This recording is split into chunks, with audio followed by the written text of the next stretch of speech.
Hello मेरे प्यारे बच्चों, कैसे हैं आप सभी। आशा करता हूं सब फिट होंगे। प्यारे बच्चों, आज की वीडियो से हम लोग क्लास 10th का जो न्यू एनसीईआरटी बुक है ना, इसे स्टार्ट करने वाले हैं और इसके मैं सारे के सारे चैप्टर्स के पूरे एक्सरसाइज के एक एक क्वेश्चन का सॉल्यूशन आपको प्रोवाइड कराऊंगा, जैसे मैंने आपको क्लास 6 से लेकर के आज तक प्रोवाइड कराया है। तो देखो बच्चा, इसका पहले से भी मैंने पहले वीडियो बनाया था, लेकिन वो मेरे पुरानी बुक से मैंने बनाया था, तो इसीलिए हम लोग नया बुक स्टार्ट कर रहे हैं। और ये भी ध्यान रखना है कि सारे चैप्टर्स की स्टार्टिंग से पहले आपको एक इंट्रोडक्शन वीडियो जरूर देख लेना है, जो मैं पहले ही बना करके आपको इस प्लेलिस्ट में प्रोवाइड करा दूंगा। यानी चैप्टर नंबर 1 का जो प्लेलिस्ट रहेगा ना, उसमें आपको इस चैप्टर का इंट्रोडक्शन वीडियो भी मिल जाएगा, तो वो भी आप जरूर देख लीजिएगा। तो चलिए स्टार्ट करें टाइम वेस्ट के बिना और फटाफट क्वेश्चंस को सॉल्व करते हैं। और छोटा सा रिक्वेस्ट है, आप जल्दी से इस वीडियो को अपने फ्रेंड्स के साथ शेयर कर दो, ताकि उनको भी हेल्प मिल सके और मुझे भी थोड़ा सा मोटिवेशन मिल सके। चलिए स्टार्ट करते हैं क्वेश्चन सॉल्व करना। सो देखो, जो हमारा एक्सरसाइज 1.1 है, बहुत ही इजी एक्सरसाइज है। यहाँ पर हमसे बोला जा रहा है कि express each number as a product of its prime factor. आप लोग प्राइम फैक्टर निकालना पहले भी सीख चुके हो, क्लास 6-7 में आपने सीख लिया था, है ना। क्लास 8 में आपने इसको बहुत अच्छे से डिटेल में सीखा था, मैंने आपको सिखाया है। तो हम लोग को बस प्राइम फैक्टर निकालना है, इसको फैक्टराइज करना और प्राइम फैक्टर के फॉर्म में लिखना है। और उसके बाद के भी क्वेश्चन जो है ना, ईजी है। और ये भी ध्यान रखना है आपको कि भले आप RD शर्मा कर लो, RS अग्रवाल कर लो, लेकिन सबसे पहले आपको एनसीईआरटी ही कंप्लीट करना है। पहले एनसीईआरटी करोगे आप लोग, इसके क्वेश्चन सबसे पहले बनाओगे, और उसके बाद फिर मोर प्रैक्टिस के लिए वो जो बुक्स होते हैं ना, वो केवल प्रैक्टिस के लिए होते हैं, तो फिर आप लोग वो बुक करोगे। चलिए फटाफट हम लोग इन क्वेश्चंस को सॉल्व करते हैं। तो देखो, ये पहला क्वेश्चन है, पहले इजी से स्टार्ट करते हैं, फिर जो मुश्किल वाले रहेंगे वो मैं करा दूंगा। बाकी मुझे पता है कि आप लोग फैक्टराइज करना जानते हो, तो इजी से स्टार्ट करते हैं। देखो क्या करना है, 140 है ना। अगर आपके टीचर बोलेंगे कि ठीक है आप फेयर कॉपी में सामने लिख सकते हो तो अच्छी बात है, अदरवाइज आप क्या कीजिएगा, पीछे साइड लिखिएगा और यहाँ पर डायरेक्ट आप उसके फैक्टर्स को लिखिएगा। फैक्टराइज करने का तरीका आपको पता है। हम लोग इसको डिवाइड देना शुरू करते हैं, देखते हैं कि लास्ट में 0 है, समझ ये 2 से डिवाइड हो जाएगा। तो 2 से अगर डिवाइड दो तो 2 7 जा होगा और फिर ये 0 आ जाएगा। फिर 2 का टेबल में आपको पता है ये 35 टाइम पढ़ता हूँ मैं, तो 70 आ जाता है। या फिर आप ऐसे भी कर सकते हो कि 70 का आधा 35 होता है।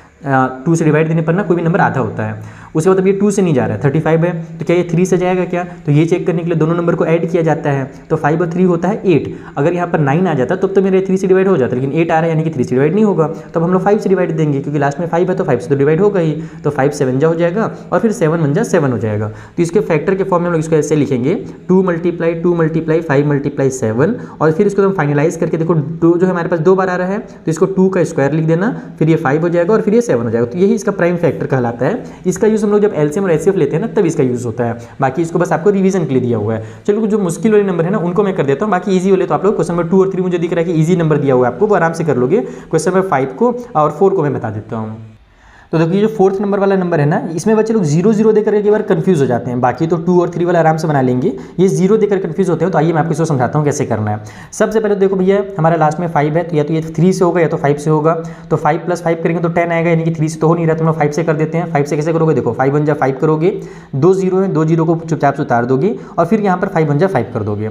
अब यहाँ पर हमारे पास लास्ट में 1 आ गया, तो फिर से या तो ये 3 से होता, लेकिन अब देखो अगर शुरू में हमने चेक किया, शुरू में अगर 3 से नहीं हुआ है तो आगे वो कहीं पर भी 3 से नहीं होने वाला, ये ध्यान रखना। तो 3 से चेक नहीं करना है और 5 से तो होगा ही नहीं। तो लास्ट में 1 है, तो ऐसा कौन सा नंबर जिसके लास्ट में 1 आ सकता है? तो या तो हमारा 11 होगा या तो 9 भी हो सकता है, लेकिन 9 अब 3 से नहीं हो तो 9 से तो होगा ही नहीं। तो 5 के बाद चलेंगे, तो 5 के बाद 6 आता है। अब हमारा 2 और 3 से नहीं हुआ है तो 6 से तो होगा नहीं। 6 के बाद आता है 7। तो भैया 7 के टेबल में लास्ट में 1 आता है ना, 7 3 जा 21। इसका मतलब ये 7 से हो सकता है। 7 का जो डिविजिबिलिटी रूल जिसको बोलते हैं अपन, वो बहुत ही बेकार है, मुझे बिल्कुल पसंद नहीं है, क्योंकि उसमें जो रूल अप्लाई करना रहता है ना, लास्ट में हम लोग को चेक करना ही पड़ जाता है कि वो डिवाइड हो रहा है कि नहीं हो रहा। तो इससे अच्छा है कि हम लोग इसको डिवाइड करके देख लेते हैं। तो 7 से होना चाहिए। देखो 7 के टेबल में हम लोग 2 डिजिट एक साथ लेंगे, 10 को लेंगे, तो 7 1 जा 7 हो जाएगा। 10 में से 7 कटेगा, बचेगा 3, वो 3 आगे जाकर के 30 बना देगा, तो 7 4 जा 28 हो जाएगा। 30 में से 28 कटेगा, बचेगा 2, वो आगे जाकर इसको 21 बना देगा, तो 7 3 जा 21 हो गया। अब ये आ गया हमारे पास 1 4 3। अभी किससे जाएगा, अब 7 से जा रहा है क्या? तो हमारा अब ये 7 से तो जाएगा नहीं, 7 2 जा 14 होगा, 3 बच जाएगा। तो अब कौन सा अगला नंबर यूज़ कर सकते हैं अपन? तो अगला नंबर अपन देखते हैं हम 11, क्योंकि हम लोग को पता है कि 8 से भी नहीं जाएगा, लास्ट में 3 है, तो 9 से तो जाएगा ही नहीं, क्योंकि पहले गया ही नहीं था। 10 से भी नहीं जाएगा, तो 11 से जा सकता है। तो 11 के टेबल में देखो हमारे पास 11 1 जा 11 हो जाएगा। 14 में से 11 कटेगा, बचेगा 3, वो 3 आगे जाकर 33 बना देगा, तो हमारा 3 टाइम पे हो जाएगा 33। अब ये हमारा 13 बचा है, तो इसको 13 1 जा 13 कर देता हूँ मैं। तो इसका जो फैक्टर हो गया वो होगा 5 × 7 × 11 और × 13, और ये इतना ही रहेगा क्योंकि इसमें कोई 2 बार आया नहीं है, तो ये वाला काम इसमें नहीं होगा। तो ये हमारा 4th कंप्लीट हो गया। चलिए क्लास है इसी का, उसको बनाया जाए।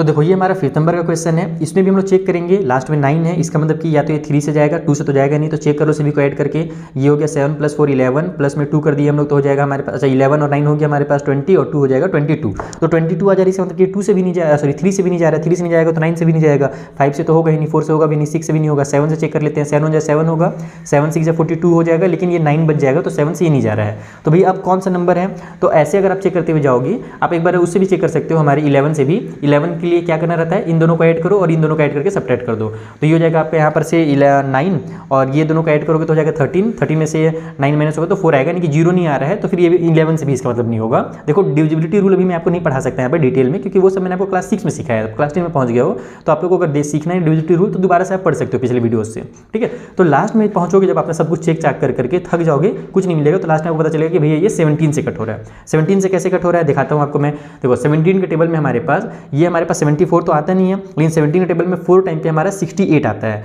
अगर मैं 74 में से 68 ले लेता हूँ तो मेरे पास बचेगा कितना, 6 बचेगा, वो 6 आगे चला जाएगा और यहाँ पर इसको 62 बना देगा। अब 62 नहीं लेंगे हम लोग, लेकिन 17 के टेबल में हमारे पास 3 टाइम पे 51 आता है, तो 3 टाइम पे 51 ले लेंगे, तो यहाँ पर बचेगा कितना, 62 में से 51 माइनस हुआ तो 11 बचा, वो 11 आगे जाकर के इसको 119 बना देगा, और 17 के टेबल में 7 टाइम पे 119 आ जाता है, इस मतलब ये 17 से कट होगा। अब अगला जो नंबर है ये हमारा 17 से कट नहीं होगा, तो अब इसको किससे कट करें, तो अब ये हमारा 19 से कट होगा। आगे बढ़ते जाना है, देखो 17 हो गया ना, अगला नंबर 18 आता है, 18 से तो कट होगा नहीं, अब ये 19 से कट होगा। 19 से कैसे कट होगा वो देख लो। 19 के टेबल में हमारा 2 टाइम पे पहले तो हम लोग इसको ले लेते हैं, 19 2 जा 38, ठीक है। अब उसके बाद हम लोग यहाँ पर से 38 माइनस करेंगे तो बचेगा 5, वो 5 आगे जाकर जो 57 बना देगा, तो 19 के टेबल में हमारे पास 3 टाइम पे 57 आ जाता है। अब ये आगे 23, और 23 खुद ही एक प्राइम नंबर है, तो 23 1 जा 23 हो जाएगा, यानी इसके जो फैक्टर होंगे वो 17 × 19 × 23 होंगे। और अब आपको जो नंबर्स मिलेंगे ना, ऐसे बड़े बड़े नंबर मिलेंगे क्लास 10 में, छोटे नंबर को भूल जाओ, बहुत कम ही आपको चांस मिलेगा जहाँ पर छोटे नंबर को फैक्टराइज करना रहेगा। तो ये पहला क्वेश्चन हुआ है कंप्लीट। चलिए आई होप आपको समझ में आ गया होगा कि फैक्टराइज कैसे करते हैं, रिवाइज हो गया होगा थोड़ा सा। अब हम लोग जो इंपॉर्टेंट क्वेश्चन हैं, एग्जाम वाले क्वेश्चन, उनको बनाते हैं। तो देखो क्लास 10th में एक रूल पढ़ना है, बहुत ही इंपॉर्टेंट रूल है, इससे MCQs बहुत ज़्यादा आते हैं। वो रूल क्या है कि जब कभी भी आप किसी भी दो नंबर का LCM मल्टीप्लाई HCF करोगे ना, LCM और HCF का मल्टीप्लाई करोगे तो वो इक्वल होता है प्रोडक्ट ऑफ 2 नंबर्स। जैसे कि इन दोनों का जब मैं LCM निकालूंगा और इन्हीं दोनों का जब मैं HCF निकालूंगा, और LCM और HCF का जब मैं मल्टीप्लाई करूंगा ना, तो जितना भी प्रोडक्ट निकल करके आएगा मल्टीप्लाई करने पर LCM और HCF का, और उसी तरीके से मैं जब 26 और 91 को मल्टीप्लाई करूंगा तो जो प्रोडक्ट आएगा दोनों आपस में हमेशा बराबर होते हैं। तो वही हमको बोल रहे हैं इस क्वेश्चन में कि LCM और HCF फाइंड कीजिए और इस वाले रूल को यहाँ पर वेरीफाई कर दीजिए, ताकि ये रूल आपको याद हो जाए अच्छे से। वैसे वेरीफाई करने के लिए क्वेश्चन आता नहीं है, लेकिन इस फॉर्मूला से रिलेटेड क्वेश्चन एग्जाम में जरूर आता है, ताकि हम लोग इसे सॉल्व करें। तो देखो ये पहला क्वेश्चन है जहाँ पर मैं 26 और 91 दिया हुआ है। इसमें ज़्यादा डिटेल में आपको समझ में नहीं आएगा कि LCM और HCF क्या होता है। अभी मैं और नंबर्स को लूंगा ना, तब आपको अच्छे समझ में आएगा। पहले क्या करना है, आप लोग इसको फैक्टराइज कर लेना, तो 2 × 13 हो जाएगा, और 91 में 7 × 13 हो जाएगा। HCF के लिए क्या करना रहता है कि आपको देखना है कि दोनों में कॉमन कौन सा मिल रहा है, तो दोनों में कॉमन जो ये 13 मिल रहा है, यहाँ भी 13 है और यहाँ भी 13 है, तो बस 13 ही जो होगा यही इसका क्या हो जाएगा, हमारा HCF हो जाएगा। Is that clear. HCF में आपको क्या करना है कि जो भी पावर हमारे पास कॉमन मिल रहा है, यानी जो भी नंबर्स हमारे पास फैक्टर कॉमन मिल रहे हैं, बस उसको ही आपको यहाँ पर एक बार लिखना रहता है और कुछ नहीं करना रहता है, ठीक है। लेकिन LCM में क्या करना पड़ता है, तो LCM में आप जो HCF वाला नंबर है, यानी जो कॉमन वाला है, उसको तो लिखोगे ही, लेकिन साथ में जो अलग अलग हैं उनको भी उतारोगे, यानी 2 × 7 भी करोगे, ठीक है। तो इन सभी का जब आपस में आप मल्टीप्लाई करोगे तो your answer will be 180 and 2, ठीक है। ये आपका LCM हो जाएगा और ये HCF हो जाएगा। अभी LCM और HCF को और डिटेल में हम लोग समझेंगे। ये थोड़ा सा इजी नंबर था, थोड़ा छोटा नंबर था, इसलिए आप यहाँ पर आपको समझ में नहीं आएगा। एक छोटा सा ट्रिक बताऊंगा मैं आगे आपको, उसको याद रख लेना बस, ठीक है। तो ये HCF हो गया, ये हमारा LCM हो गया। अब हम लोग को क्या बोला था कि वेरीफाई भी करना था ना, तो यहाँ पर हम लोग लिखाएंगे कि वेरीफाई कर देंगे। इस तरीके से लिख देते हैं कि नाउ वेरीफाई। जब हम लोग वेरीफाई करते हैं तो हम लोग क्या बोला था, HCF का और LCM का मल्टीप्लाई करने के लिए, ठीक है। तो HCF मल्टीप्लाई करना है आप लोगों को LCM, तो जब इन दोनों का आप मल्टीप्लाई करोगे तो HCF कितना है, 13 है, उसका मल्टीप्लाई किसे करना है, तो 182 से करना है। दोनों का मल्टीप्लाई करोगे तो आपका आंसर आ जाएगा 2366। उसी तरीके से जब आप प्रोडक्ट ऑफ नंबर निकालोगे, प्रोडक्ट ऑफ नंबर्स, ठीक है, तो वो कितना निकलेगा, तो प्रोडक्ट हमारे पास कौन कौन से नंबर का, तो 26 का और 91 का निकालना है। तो इसको भी जब आप निकालोगे ना तो भी देखना 2366 ही आएगा। वैसे तो आप यहीं पर देख भी सकते हो कि 182 का आधा हमारा ये होता है और इसका डबल ये होता है, यानी कि इन दोनों का जो मल्टीप्लाई होगा ऑटोमेटिकली बराबर हो जाएगा। तो यहाँ पर हमारे पास ये वेरीफाई हो गया ना, यानी कि इसको हम लोग इस तरीके से लिख सकते हो लास्ट में कि hence it is verified that, detail में लिखना चाहो तो कि HCF multiply LCM is equal to product of given numbers. ठीक है, इस तरीके से लास्ट में लिख देना। एक आध क्वेश्चन में लिख दे रहा हूँ पहले वाला में। अभी अगला क्वेश्चन बनाते हैं ताकि आपको डिटेल में समझ में आए कि एचसीएफ और एलसीएम एक्चुअली में होता क्या है। यहाँ पर आपको क्लियरली समझ में आएगा नहीं, थोड़ा सा कंफ्यूज हो जाओगे कि ट्रिक बता दूंगा तो। ठीक है, चलो अगला क्वेश्चन बनाए। तो देखो इस क्वेश्चन से आपको अच्छे समझ में आएगा एचसीएफ और एलसीएम क्या होता है। ठीक है, यहाँ पर हमने फैक्टर कर लिया है पहले से ही इन दोनों का। तो 510 को जब फैक्टराइज करोगे तो 2 × 3 × 5 × 17 आएगा, और इसमें हमारा 2 × 2 × 23 आएगा। इसको मैं ऐसे लिख दिया हूँ, वैसे इसको लिखने की इससे जरूरत नहीं है, और इसको हटा ही देता हूँ। जो मेथड मैं आपको बताऊंगा ना उसमें इसकी जरूरत नहीं पड़ेगी, जो आपके बुक में मेथड है उसमें इसकी जरूरत पड़ती है, और उसमें बच्चे बहुत ज़्यादा कन्फ्यूज होते हैं। तो सबसे आसान, देखो सबसे आसान तरीका क्या है, एचसीएफ में आपको क्या करना है, दोनों में जो कॉमन मिल रहे हैं ना बस उनका मल्टीप्लाई करना है। ठीक है, तो यहाँ पर अगर मैं कॉमन देखूँ तो ये केवल मुझे 2 और 2 कॉमन दिख रहा है। ठीक है, ये 2 और 2 मिल रहा है तो बस एक बार 2 को उतार दो, जो मिल रहा है उसको बस एक बार उतारना है। ध्यान रखना कि जो कॉमन मिल गया उसको उतार दिया हमने। अब दूसरा कोई कॉमन मिल रहा है क्या कहीं पर से, नहीं मिल रहा है ना, तो बस ये जो 2 होगा यही मेरा एचसीएफ हो जाएगा। आपको एचसीएफ में जो कॉमन मिल रहा है बस उसको उतारना है, और एलसीएम जब निकालोगे तो जो आपने एचसीएफ लिखा है उसको उतारोगे ही उतारोगे, कॉमन वाला को एक बार उतारोगे, साथ ही साथ जो बेचारे सिंगल रह गए हैं उन सभी को भी उतारोगे। इसको आप ऐसे याद कर सकते हो कि जो एचसीएफ है उसमें भैया जो रिलेशनशिप वाले हैं, निब्बा निब्बी हैं, गर्लफ्रेंड बॉयफ्रेंड है, उनको बस एक बार उतार देना है। और जो एलसीएम रहेगा उसमें उनको तो यूज़ करेंगे ही, साथ ही साथ जो बेचारे सिंगल है ना उन लोग से भी हम लोग काम करवाएंगे। यानी कि ये बेचारा जो 2 है सिंगल ये भी उतरेगा, ये जो 3 है सिंगल हमारे पास ये भी उतर जाएगा। उसके बाद फिर ये जो 5 है उसको भी उतार देते हैं, उसके बाद जो 17 है उसको भी उतार देते हैं, और जो 23 है उसको भी उतार देते हैं। ये किया जाता है, समझ में आया? फिर से समझाता हूँ। एचसीएफ में क्या करोगे, बस जो कॉमन नंबर है उसको तुम एज इट इज उतार देना है, और एलसीएम में क्या करना है कि जो कॉमन है उसको उतारोगे ही, और साथ ही साथ जो सिंगल है उसको भी आप लोगों को यहाँ पर यूज़ करना है, उनसे भी काम करवाना है। ठीक है, जब इन सभी का आप मल्टीप्लाई करोगे तो ये और आंसर वैल्यू वैसे इक्वल लगाना, एग्जाम में ऐसे मत कर देना, मैं तो बस डिजाइन बनाते रहता हूँ, मेरी गंदी आदत है। तो यहाँ पर जब आप इसको मल्टीप्लाई करोगे तो आपका जो आंसर निकल करके आएगा वो आ जाएगा 23,460। तो ये इसका एलसीएम होगा। फिर से वही चीज़ करना है आप लोगों को, एचसीएफ मल्टीप्लाई एलसीएम करना है। तो एचसीएफ का और एलसीएम का जब मल्टीप्लाई करोगे तो 2 का मल्टीप्लाई 23,460 से कर देना है डायरेक्ट, तो ये आपका आंसर हो जाएगा 46,920। ठीक है, और उसी तरीके जब आप लोग यहाँ पर प्रोडक्ट निकालोगे, प्रोडक्ट ऑफ नंबर्स, तो ये प्रोडक्ट ऑफ नंबर के लिए हम लोग क्या करना है, तो 510 का मल्टीप्लाई कर देना 92 से, तो यहाँ भी उतना ही सेम आंसर आ जाएगा, 46,920 आ जाएगा। तो ये इसका फाइनल आंसर हो जाएगा। वेरीफाई वगैरह लिखना चाहो तो लिख सकते हो लास्ट में। समझ में आया? एचसीएफ में क्या करेंगे, ये करेंगे, बस कॉमन उतारेंगे, और एलसीएम में कॉमन वाले को उतारने के बाद बाकी जो सिंगल्स हैं उन सभी को भी उतारेंगे। तो ये सेकंड हो गया। जितना ज़्यादा प्रैक्टिस करोगे ये चीज़ उतनी ज़्यादा दिमाग में बैठ जाएगा, और यही मेथड यूज़ करना है। कई बार बच्चे लोग बोला बुक में जो दिया रहता है ना कि हाईएस्ट पावर को मल्टीप्लाई करना है, यहाँ पर लोवेस्ट पावर को मल्टीप्लाई करना है, उसमें बच्चे लोग कन्फ्यूज जाते हैं हाईएस्ट और लोवेस्ट में, क्योंकि वो उल्टा रहता है। एचसीएफ में लोवेस्ट वाले का करना रहता है, एलसीएम में हाईएस्ट वाले का करना रहता है। नहीं करना, अपने को उतना दिमाग नहीं लगाना है, अपने को बस नॉर्मल जो है बेसिक जो है वो याद रखना है। बेसिक याद आराम से हो जाता है, और रटने वाले में जाओगे तो बहुत मुश्किल होता है। तो रटना नहीं भैया, ये मेथड बनाओ, मेरे हिसाब से आपके लिए ज़्यादा ईजी रहेगा। अगर आपको इससे ज़्यादा ईजी मेथड पता हो तो आप कमेंट बॉक्स में जरूर बताना। और ये जो मैं बना रहा हूँ ना इसके नोट्स आप लोगों को मुझे टेलीग्राम पर मिल जाएंगे, तो टेलीग्राम ज्वाइन कर लो, डिस्क्रिप्शन बॉक्स में लिंक है, वहाँ से इसके नोट्स डाउनलोड कर लेना। चलो अगले क्वेश्चन बनाते हैं। तो ये मिल गया एक और क्वेश्चन, और अच्छे से प्रैक्टिस हो जाएगा आपका। यहाँ पर आपको फिर से मैं वही बताऊंगा कि एचसीएफ लेने के लिए क्या करना है, कॉमन वाला जोड़ा बनाना है। तो ये देखो ये 2 2 का एक ग्रुप बन जाएगा, और यहाँ पर से ये 3 3 का भी मैं एक ग्रुप बना देता हूँ। ठीक है, इसको आप लोग अपने दिमाग में करना है, बस मैं यहाँ पर नोट्स चूँकि आपको प्रोवाइड करूँगा तो अच्छे से दिखे इसलिए मैं ऐसे कर रहा हूँ। तो ये 2 को उतार दो यहाँ पर, जो ग्रुप बन गया, और ये जो 3 का ग्रुप बना इसको उतार दो, बस यही हमारा एचसीएफ हो जाएगा। 2 × 3 यानी कि 6 हमारा हो गया एलसीएम, सॉरी एचसीएफ। ठीक है ना, ध्यान रखना है कि 2 ग्रुप बन रहा है तो दोनों को उतार करके मल्टीप्लाई भी करना है। पिछले बार मेरे पास केवल एक ही ग्रुप बना था, इसलिए मैंने केवल 2 को उतारा था। ठीक है, तो ये हो गया हमारा 2 × 3 = 6 एचसीएफ। और एलसीएम में फिर वही चीज़ करना है कि जो ग्रुप बना हुआ है उसको तो उतारेंगे हम लोग। ठीक है, ये 2 को उतारेंगे ही, और ये जो 3 है इसको उतारेंगे ही। जो एचसीएफ वाला है पहले उसको उतार लो, उसके बाद जो बेचारा लोग आप लोग को सिंगल दिख रहे हैं जहाँ जिनका ग्रुप नहीं बन पाया उन सभी को उतार दो। यानी कि आपका ये तीनों 2 उतर जाएंगे, 1 2 3 टाइम पे 2।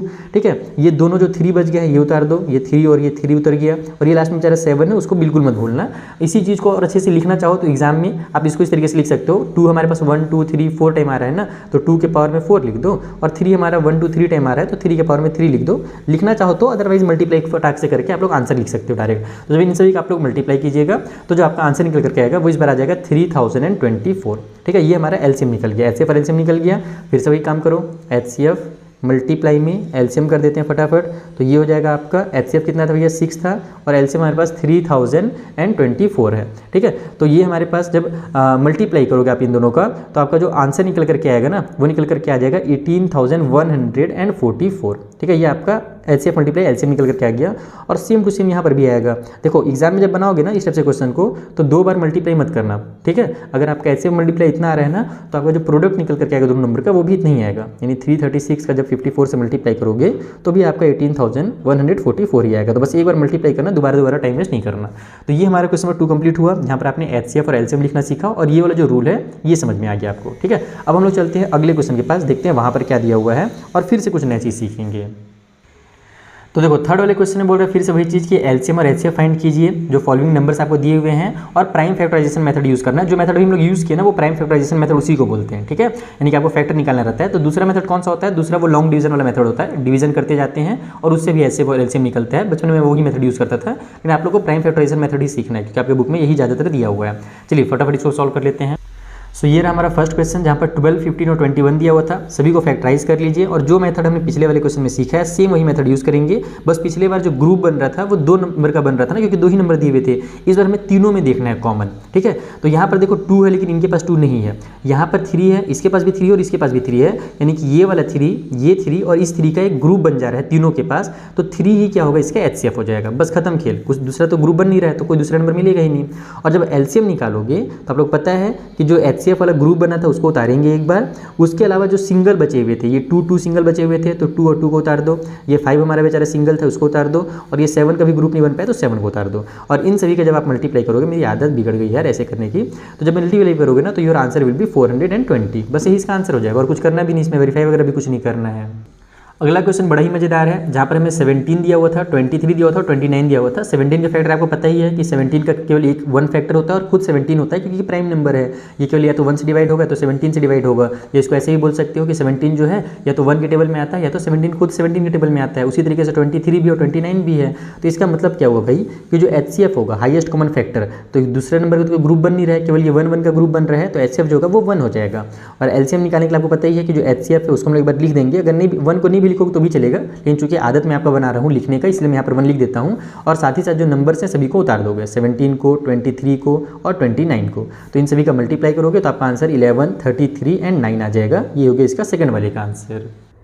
देखो अगला क्वेश्चन यहाँ पर 8, 9 और 25 दिया हुआ है। ये प्राइम नंबर्स नहीं है लेकिन इसमें अगर हम लोग देखें कॉमन ढूंढे तो कुछ कॉमन ही नहीं मिलेगा। यहाँ पर आप देखो HCF जब निकालने के लिए आप कॉमन ढूंढोगे कि भैया किसी का ग्रुप बन जाए तो 2 इसके पास है, इन दोनों के पास नहीं है, 3 इसके पास है, इन दोनों के पास नहीं है, इसके पास 5 है तो इन दोनों के पास 5 नहीं है, यानी किसी भी नंबर का ग्रुप नहीं बन रहा है। तो हमको क्या पता है कि हम लोग इसको मल्टीप्लाई 1 और इसको भी मल्टीप्लाई 1 और इसको भी मल्टीप्लाई 1 लिख ही सकते हैं क्योंकि ये नंबर जो है 1 के टेबल में तो आएंगे ही। इसका मतलब जो HCF होगा वो 1 होगा। ये नहीं कि कॉमन नहीं मिल रहा है तो भैया हम लोग वहाँ पर छोड़ के आगे 0 लिख के आ गए। HCF 0 नहीं होता है ना, HCF 1 होता है, ठीक है। उसके बाद जो LCM है आप लोगों को पता ही है, LCM के लिए क्या करना है कि सभी जो बिना ग्रुप वाले नंबर थे सबको मल्टीप्लाई कर देना है। तो 1 लिख देता हूँ पहले मैं आपके समझने के लिए केवल। उसके बाद 2 मल्टीप्लाई 2 कर देते हैं। आप उसको चाहो तो 2 के पावर में 3 भी लिख सकते हो, फिर 3 मल्टीप्लाई 3 कर देते हैं और फिर लास्ट में 5 के पावर में 2 भी लिख सकते हो या 5 मल्टीप्लाई 5 भी लिख सकते हो। इन सभी को मल्टीप्लाई करोगे तो 1800 आपका आंसर आ जाएगा। बहुत ही ईजी क्वेश्चन थे ये सब HCF और LCM। आई होप आपको अच्छे से समझ में आ गया होगा।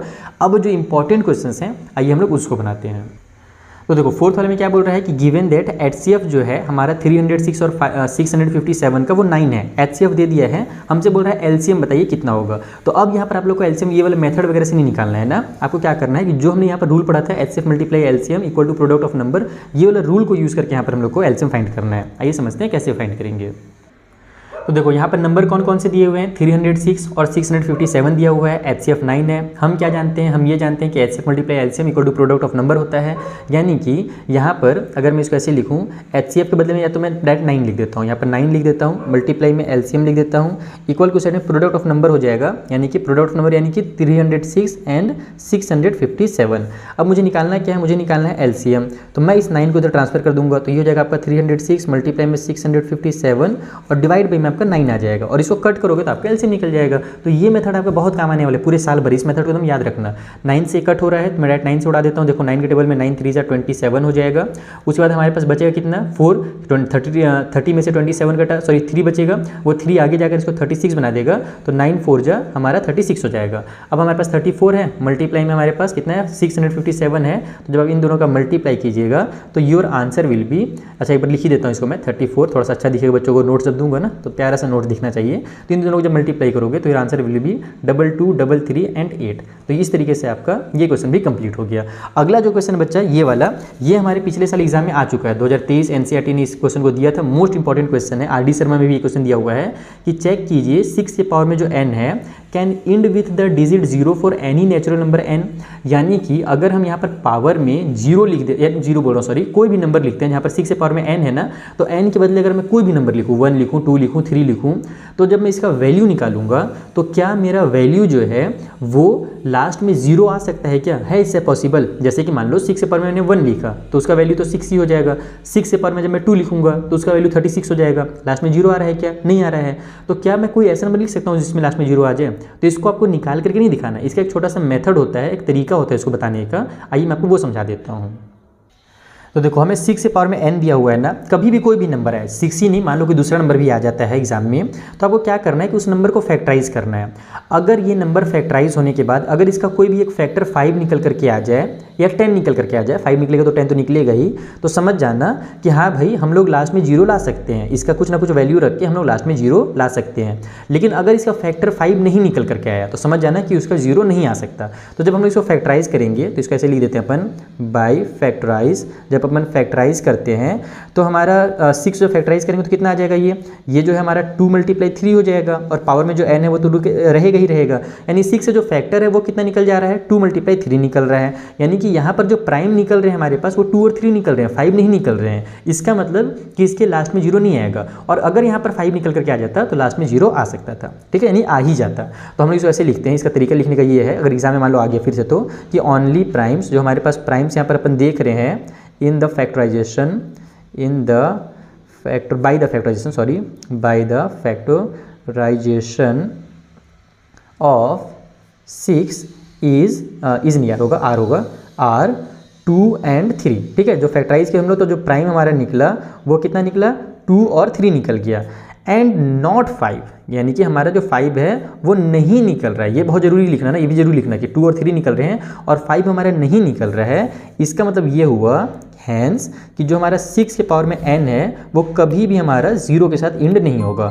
तो कांट इंड विथ डिजिट 0, बस खत्म, इतना ही करना और कुछ करना ही नहीं है। अगर यहाँ पर एक फैक्टर निकल जाता है 5 तो हम लिख देते हैं कि यस 6 के पावर में n will end with digit 0, या अगर यहाँ पर नहीं निकला तो बस कैन नॉट इंड विद 0, बस इतना ही करना और कुछ करना ही नहीं है। और इंपॉर्टेंट क्वेश्चन भाई ना, ये आ चुका पिछले साल, बता दे रहा हूँ मैं तुम लोगों को बोर्ड्स में। चलो जो अगला क्वेश्चन है फटाफट उनको बनाया जाए। सो अगले क्वेश्चन में क्या बोल रहा है, एक्सप्लेन कीजिए वाई 7 × 11 × 13 + 13 एंड 7 × 6 5 4 3 2 1 प्लस में 5 आर कंपोजिट नंबर। यानी कि ये हमारा कंपोजिट नंबर है और ये भी जो है कंपोजिट नंबर है, हमको ये एक्सप्लेन करना है। तो देखो कंपोजिट और प्राइम नंबर तुम लोग पता है, प्राइम किसको बोलते हैं, ऐसे नंबर जिसका फैक्टर या तो 1 हो और केवल वही नंबर हो, बस ये जो अगर रूल फॉलो कर रहा है तो वो प्राइम नंबर कहलाएगा। और ऐसा नंबर जिसके फैक्टर 2 से ज़्यादा हो जाते हैं, जैसे कि 1 हो गया और वो नंबर हो गया और उसके अलावा कोई और नंबर भी हो गया। फॉर एग्जांपल 8 को ले लेते हैं, 8 के फैक्टर हमारा 1 भी है और 8 तो है ही, साथ ही साथ 2 और 4 भी हमारा 8 का फैक्टर है, तो वो हमारा क्या होगा, कंपोजिट नंबर होगा। तो यहाँ पर हमको क्या करना है ना कि इन नंबर्स को 2 से ज़्यादा फैक्टर बस बता देने हैं कि इसके भैया 2 से ज़्यादा फैक्टर हैं, और अगर 2 से ज़्यादा हम लोग फैक्टर बता दिए तो ये फिर क्लियर हो जाएगा कि ये हमारे कंपोजिट नंबर्स हैं। आइए कॉपी में बताते हैं। तो पहले इस वाले को बनाते हैं। हमें दिया हुआ है 7 × 11 × 13 और प्लस में 13 दिया हुआ है, ठीक है। हमको क्या करना है, इसको फैक्टराइज करना है। आप लोगों को पता है कि जब भी जो प्लस की साइन आ जाती है तो ये मेरा पूरा एक टर्म हो जाता है, और ये जो मल्टीप्लाई में ये सभी के सभी एक टर्म है, ये सिंगल टर्म है पूरा और ये एक सिंगल टर्म है। हम लोग देखते हैं क्या मैं इन दोनों में से कुछ कॉमन ले सकता हूँ क्या, तो बिल्कुल यहाँ भी 13 और यहाँ भी 13, दोनों में से 13 कॉमन लिया जा सकता है। तो अगर मैं 13 को कॉमन लूँगा तो मेरे पास बचेगा क्या ब्रैकेट में, यहाँ पर 7 × 11 बच जाएगा, और यहाँ पर हमारे पास प्लस की साइन के बाद हम लोग 1 लिखेंगे। फैक्टर कॉमन लेने तुम लोग को याद है ना, क्लास 8 में मैं सिखाया हूँ फैक्टराइजेशन मेथड से, स्प्लिटिंग मेथड वाला में हम लोग कॉमन लेने सीखे थे ना, बस वही चीज़ किया मैंने। यहाँ पर हमारे पास 13 था तो ये सभी तो मिले हुए यहाँ पर से मल्टीप्लाई में है, तो हम लोग जानते हैं कि 13 जब इसके पास जाएगा तो इन सभी से केवल मल्टीप्लाई हो जाएगा। लेकिन यहाँ पर प्लस के साइन के बाद मुझे यहाँ पर 1 इसलिए लिखना पड़ा क्योंकि हम जानते हैं 13 1 जाई 13 होता है। मैं चाहूँ तो यहाँ पर मल्टीप्लाई 1 लिख सकता हूँ, लेकिन उसकी कोई ज़रूरत नहीं है, लेकिन यहाँ पर 1 लिखना जरूरी है, यहाँ पर 0 मत लिख देना। तो ये आपका हो जाएगा 13 और मल्टीप्लाई में ये हो जाएगा 77 और प्लस में 1 8 यानी कि 78 हो गया। तो हम क्या देख रहे हैं कि इसके जो फैक्टर हैं वो 13 मल्टीप्लाई 78 आ रहे हैं, यानी कि इसके फैक्टर क्या हो गए, 2 से ज़्यादा हो गए। 2 यहाँ पर ऐसे दिख रहे हैं, उसके अलावा भैया इसका एक और फैक्टर होगा, उसके अलावा ये जो कंप्लीट नंबर है वो भी इसका एक फैक्टर होगा। ठीक है, तो कहने का मतलब है कि हमारे पास इसके 2 से ज़्यादा फैक्टर निकल करके आ गए। 2 दिख रहे हैं अपने को, उसके अलावा 1 है और एक ये नंबर भी फैक्टर है, तो इसीलिए ये क्या होगा, कंपोजिट नंबर होगा। तो इसको ऐसे लिखते हैं कि since it has more than 2 factors. ठीक है, इसके जो हैं 2 से ज़्यादा फैक्टर्स हो गए, so it is a composite number. ये क्या हो गया, एक हमारा कंपोजिट नंबर हो गया। खेल खत्म इस क्वेश्चन का। एकदम सेम तरीके से दूसरा वाला भी बनेगा, जो सेकंड पार्ट है, जहाँ पर आपको क्या दिया हुआ है भैया, तो 7 multiply 6 multiply 5 multiply 4 multiply 3 multiply 2 multiply 1 दिया हुआ है और फिर प्लस के साइन के साथ 5 कर दिया है। तो यहाँ पर देखो ये पूरा एक टर्म हो गया और ये 5 एक टर्म है, यहाँ भी 5 है यहाँ भी 5 है, तो दोनों में से 5 कॉमन ले लो तो फिर वही चीज़ हो जाएगा। यहाँ पर 7 multiply 6 multiply 4 multiply 3 multiply 2 multiply 1 बच जाएगा। 1 लिखने की जरूरत नहीं है, वैसे लिख देते हैं, चलो कोई बात नहीं। और यहाँ पर भी हम लोग 1 लिखेंगे क्योंकि हम लोग जब ब्रैकेट खोलेंगे तो अब 5 1 जा 5 होता है। ठीक है, तो जब आप इन सभी का मल्टीप्लाई करोगे ना, एक सेकंड इक्वल के साथ जरूर लगाना, तो ये तो 5 ही रहेगा और इन लोग अब जब मल्टीप्लाई करोगे आप लोग इन सभी का, तो ये आपका हो जाएगा 1008 और प्लस में जो 1 है उसको मैं एक बार उतार देता हूँ, डायरेक्ट नहीं करता हूँ क्योंकि बड़ा नंबर आ गया। तो ये हो जाएगा आपका 5 मल्टीप्लाई में 1009। तो अब देखो फिर से यहाँ पर क्या हुआ, 2 फैक्टर ऐसे निकल गए। हम लोग जानते हैं 1 एक और फैक्टर होगा और ये जो कंप्लीट नंबर है ये भी एक फैक्टर होगा ही होगा। तो यहाँ पर भी सेम इसी रीजन की वजह से, सेम वही रीजन की वजह से ये भी क्या हो गया, एक हमारा कंपोजिट नंबर हो गया। ठीक है, तो इस तरीके से आपको इन क्वेश्चंस को बनाना है अगर एग्जाम में आ जाता है तो। अगर इसको बोला जाता है प्रूव करने के लिए कि कंपोजिट है तो ऐसे प्रूव कर दोगे आप लोग। ओके बच्चा लोग, तो ये 6 नंबर का क्वेश्चन कंप्लीट। एक लास्ट क्वेश्चन बचा हुआ इस एक्सरसाइज का, आइए उसे बना लेते हैं। तो देखो इस टाइप से क्वेश्चन बहुत ही इंपॉर्टेंट है। आरडी शर्मा और आरएस अग्रवाल में आपको ऐसे बहुत सारे क्वेश्चन मिलेंगे। यहाँ पर एक ही क्वेश्चन दिया हुआ है, इसमें क्या बोल रहा है कि there is a circular path around a sport field. एक स्पोर्ट फील्ड के चारों साइड में रास्ता है, जैसे कि मान लो क्रिकेट के चारों साइड में होता है ना, स्टेडियम वगैरह के चारों साइड में सर्कल बना रहता है। उसमें क्या हो रहा है कि Sonia takes 18 minute to drive 1 round of the field, यानी कि वो साइकिल चला रही होगी, बाइक चला रही होगी, कुछ भी ड्राइव कर रही होंगी, तो सोनिया जो है उसको 18 मिनट लगता है एक चक्कर मारने में, और जो रवि है उसको 12 मिनट लगता है उसी एक चक्कर को कंप्लीट करने में। रवि थोड़ा सा स्पीड में चला ले रहा है, बहुत अच्छी बात है भैया, थोड़ा खाना पीने वाला घर से होगा और सोनिया को थोड़ा खाना कम मिलता होगा, है ना। बाकी यहाँ पर ये मत सुनिए लड़की है तो कम स्पीड चला रही होगी, ऐसा नहीं भैया ना, बस लड़के बहुत खतरनाक हो गए आजकल। देखो आरसीबी का टीम लड़की लोग जितवा दी है, अब देखो लड़का लोग जितवाते हैं कि नहीं जितवाते हैं। अब क्या बोला जा रहा है कि suppose they both start at the same point, यानी कि वो लोग क्या करते हैं सेम पॉइंट से स्टार्ट करते हैं एट द सेम टाइम पे स्टार्ट करते हैं। मान लो मैं यहाँ पर थोड़ा सा रफली बनाता हूँ, वैसे तो बुक में नहीं लिखना चाहिए पेन से, फिर मैं समझा देता हूँ आपको। मान लो ये मेरा स्टार्टिंग पॉइंट है, यहाँ से चलना शुरू किए, यहाँ चलना शुरू किए, ऐसे एक राउंड मारे और वो जो है ना दोनों मतलब मिल करके दोनों साथ में यहाँ से चलना शुरू किए हैं, लेकिन सोनिया पीछे रह जाएगी क्योंकि उसको ज़्यादा टाइम लग रहा है और रवि जो है आगे निकल जाएगा, है ना। रवि 12 मिनट में ही पहुँच जाएगा। जैसे कि मान लो 10 बजे हम लोग शुरू किए तो रवि 10:12 में यहाँ पर वापस आ गया, लेकिन सोनिया को यहाँ पर वापस पहुँचने में 10:18 लग जाएगा क्योंकि उसको 18 मिनट लग रहा था टोटल। ठीक है, आफ्टर हाउ मैनी मिनट्स, यहाँ पर भी बोल रहा है कि सेम डायरेक्शन में जा रहे हैं, ऐसे सीधा सेम डायरेक्शन में चल रहे हैं, तो after how many minutes will they meet again at the same point. तो बताइए कि दोबारा इसी पॉइंट पर मिलने के लिए उनको कितना समय लगेगा। तो देखो इसको तुम दिमाग में समझना, एक राउंड में सोनिया को 18 मिनट लगा, फिर अगले राउंड जब मारेगी वो तो उसको 36 मिनट लगेगा। उसी तरीके से जो रवि है उसको 12 मिनट लगेगा, फिर दूसरा राउंड मारेगा तो 24 मिनट लगेगा और तीसरा राउंड में वो 36 मिनट में पहुंच जाएगा। यानी कि 36 मिनट में सोनिया 2 राउंड मार करके यहाँ पर पहुंचेगी और रवि 36 मिनट में 3 राउंड मार करके यहाँ पर पहुंचेगा, यानी दोनों 36 मिनट में दोबारा इस जगह पर पहुँच जाएंगे। Is that clear. तो अब इसको लिखना कैसे है ये समझ में तो आ गया ना, कॉन्सेप्ट समझ में आ गया कि इसमें पूछा क्या था। अच्छा इसमें निकालना क्या है, तो ऐसे क्वेश्चन में हमेशा एलसीएम निकालते हैं। ठीक है, क्योंकि 12 और 18 का जो एलसीएम होगा वही 36 होगा, इसीलिए यहाँ पर ये दोनों 36 मिनट में पहुँच रहे हैं। बाकी उसका कॉन्सेप्ट क्या है वो मैंने आपको समझा दिया। जब एक राउंड मारेगा तो 12 मिनट, फिर 24 मिनट और फिर 36 मिनट में, और सोनिया 18 मिनट और फिर दोबारा में 36 मिनट में पहुँचेगी। तो ये इसका कॉन्सेप्ट है। अब इसको कॉपी में कैसे लिखना है ये समझते हैं। तो देखो एकदम इजी तरीके से मैं आपको बता रहा हूँ लिखना, आपको एग्जाम में ऐसे ही लिखना है, प्यारा सा भी दिखिएगा और अच्छा भी दिखेगा टीचर को चेक करने में। यहाँ पर बोल रहा है कि time taken by Sonia, Sonia ने कितना समय लिया 18 मिनट लिया, और उसी तरीके से रवि ने 12 मिनट लिया है। हमको पता है कि ऐसे क्वेश्चन में एलसीएम निकालना है, बाकी क्यों निकालना है बहुत सारे क्वेश्चन प्रैक्टिस करोगे तब आपको समझ में आएगा, और वो समय आरडी शर्मा और आरएस अग्रवाल की बुक में आपको पहले भी सिखा चुका हूँ और फिर सिखाऊंगा डिटेल में। तो यहाँ पर 12 और 18 का एलसीएम लेंगे तो 12 के फैक्टर 2 × 3 हो गया, 18 का 2 × 3 हो गया। तो यहाँ पर जब आप एलसीएम निकालोगे तो कितना निकल करके आएगा, हम लोग पता है कि जो कॉमन वाला है उसको तो एक बार उतारना उतारना है तो 2 को एक बार उतार देंगे। फिर ये जो 3 है ये भी हमारा कॉमन मिल रहा है तो 3 को भी एक बार उतार देते हैं, बहुत अच्छी बात है। उसके बाद ये 2 और 3 सिंगल सिंगल जो बच गए उनको भी उतारना रहता है, तुम लोगों को मैं जैसे सिखा चुका हूँ पहले ही।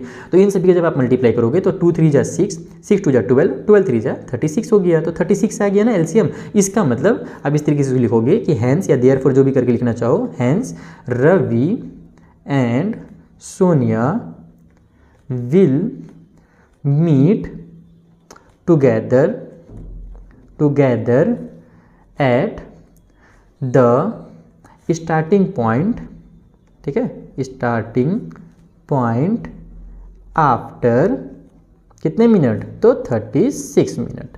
तो इस तरीके से ये क्वेश्चन जो है आपका वो कंप्लीट हो जाएगा, ठीक है। क्या लिख दिया यहाँ पे, मिनट्स को मैं क्या लिख दिया मिनट्यूज लिख दिया, सॉरी बच्चे लोग, मिनट्स, ठीक है। तो इस तरीके से आपका क्वेश्चन हुआ कंप्लीट और यहाँ पर हमारी एक्सरसाइज भी कंप्लीट हो गया। आप लोगों को अगर इसके नोट्स चाहिए तो नोट्स इन MD सर टेलीग्राम, ठीक है, टेलीग्राम चैनल जो हमारा है उसमें आपको इसके नोट्स मिल जाएंगे। वहाँ से जाकर के आप इसके नोट्स डाउनलोड कर लेना ताकि आप लोगों को फेयर वगैरह करने में टाइम वेस्ट ना करना पड़े और फटाफट आप लोग केवल पढ़ाई में फोकस कर सको, ठीक है बच्चे लोग। चलो मिलते हैं किसी नेक्स्ट वीडियो में जहाँ पर जो अगला एक्सरसाइज है उसे भी कंप्लीट करेंगे। साथ ही साथ आपके स्कूल में अगर RD शर्मा चल रहा है तो मैंने RD शर्मा के सॉल्यूशंस भी बनाने शुरू कर दिए हैं और आर्य सेवल की बुक तो मैंने पहले ही कंप्लीट कर दिया है, तो आप आर्य सेवल के सॉल्यूशंस देख सकते हो। बाकी आर्य सेवल से मत ही पढ़ना, इस बार ज़्यादा बेटर है। RD शर्मा मेरे हिसाब से ज़्यादा बेहतर रहेगा आपके लिए क्लास 10th में इस साल, ठीक है। चलिए मिलते हैं नेक्स्ट वीडियो में, तब तक के लिए thank you for watching. Like करना मत भूलिएगा, शेयर करना मत भूलिएगा और सब्सक्राइब करना मत भूलिएगा ताकि मैं मोटिवेट होता रहूं और इसी तरीके से जो इंपॉर्टेंट वीडियोस हैं आगे के चैप्टर के वो मैं फटाफट बनाता रहूं। हेलो मेरे प्यारे बच्चों, कैसे हैं आप सभी? आशा करता हूँ सभी फिट होंगे। प्यारे बच्चों, आज की वीडियो में हम लोग एक्सरसाइज 1.2 करने वाले हैं न्यू NCERT क्लास 10th की बुक का। यहाँ पर केवल आपको 3 ही क्वेश्चन दिए हुए हैं, है तो इंपॉर्टेंट क्वेश्चंस, लेकिन भाई केवल 3 क्वेश्चन करोगे ना तो एग्जाम में भूल जाओगे कि कैसे सॉल्व किया जाता है। इसीलिए मैं आपको रिकमेंड करूँगा कि आप कम से कम एक बुक या तो RD शर्मा या तो RS अग्रवाल जरूर सॉल्व करना साथ में ही, जिनके वीडियोज़ मैंने पहले ही अपने चैनल पर बना दिए हैं। आपको RD शर्मा के वीडियोज़ भी हमारे चैनल पर मिल जाएंगे और RS वाले के भी मिल जाएंगे। तो चलिए स्टार्ट करते हैं बच्चों। और ये जो हमारा पहला क्वेश्चन है जहाँ पर हमसे बोला जा रहा है प्रूव कीजिए रूट 5 जो है एक इरेशनल नंबर है, इसे कैसे प्रूव किया जाता है, ये वाला इंपॉर्टेंट क्वेश्चन है। तो इन क्वेश्चन को कैसे बनाया जाता है आइए हम लोग समझते हैं। तो देखो भाई, अगर आपको रूट 5 को या कोई भी दूसरा नंबर हो, रूट 2 हो, रूट 3 हो, इस टाइप से क्वेश्चन एग्जाम में जरूर आते हैं। अगर आपको इसको इरेशनल प्रूव करना है तो इसके लिए करना क्या पड़ता है, पहले इसको क्या मानोगे, रैशनल मानोगे और फिर खुद को ही गलत साबित करोगे। देखो मैं आपको मेथड बता रहा हूँ। सबसे पहले क्या करो, इस तरीके से लिखो कि लेट एज्यूम, अपन एज्यूम कर लेते हैं root 5 is a rational number, ठीक है। अभी हम लोग इसको क्या कर रहे हैं, रैशनल मान रहे हैं और फिर हम लोग खुद को ही गलत साबित कर लेंगे तो ये ऑटोमेटिकली इरेशनल हो जाएगा, ठीक है। हम लोग ने मान लिया कि रूट 5 जो है वो एक रैशनल नंबर है। तो हम लोग जानते हैं कि रैशनल जो होता है वो P/Q के फॉर्म में होता है या फिर उसको आप A/B के फॉर्म में या फ्रैक्शन के किसी भी फॉर्म में लिख सकते हो। तो हम लोग इसको मान लेते हैं कि नाउ हम लोग जानते हैं कि अगर ये एक रैशनल नंबर है तो रूट 5 जो होगा वो A/B के फॉर्म में होगा या P/Q किसी भी फॉर्म में आप ले सकते हो।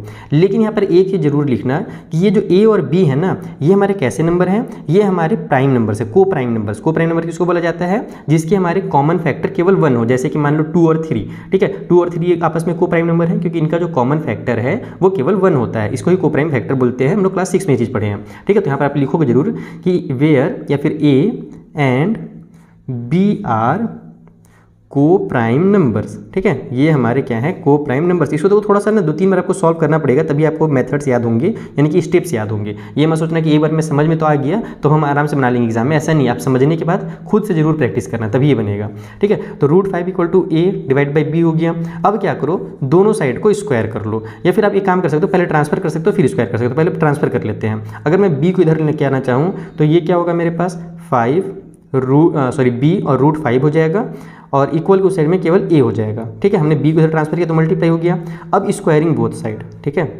देखो स्टेप्स याद करते जाओ, समझते जाओ, मैं आपको समझाते जाऊंगा।